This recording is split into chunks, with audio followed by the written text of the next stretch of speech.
Dalawang hinihinalang tulak ng iligal na droga ang naaresto sa isang matagumpay na buy-bust operation na isinagawa ng mga operatiba ng Iloilo City Police Station 8 nito lamang ikatatlo ng Marso taong kasalukuyan sa Barangay Halandone Estate, Lapos, Iloilo City.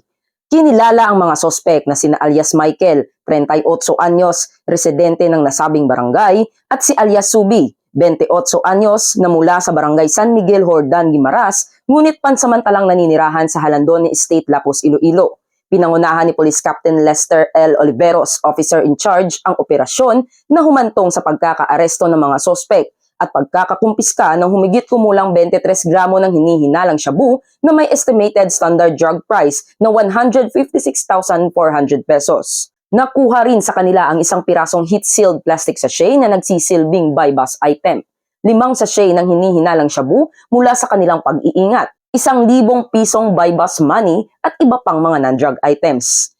Ang mga nakumpiskang iligal na droga ay agad na dinala sa Regional Forensic Unit 6 para sa kaukulang pagsusuri, habang ang mga naarestong sospek ay kasalukuyang nasa kustodiya ng Iloilo City Police Station 8 para sa tamang dokumentasyon. Isasampa naman laban sa kanila ang mga kasong may kaugnayan sa paglabag sa Comprehensive Dangerous Drugs Act of 2002. Muling pinatunayan ng Philippine National Police ang kanilang determinasyon sa paglaban sa iligal na droga, na patuloy na nagpapatupad ng mas pinaigting na operasyon upang mapanatili ang kapayapaan at seguridad sa ating bagong Pilipinas. Mula rito sa Police Regional Office 6, ako ang inyong PNN Correspondent Patrolwoman Justin May Halyores, alagad ng batas, tagataguyod ng Balitang Pulis.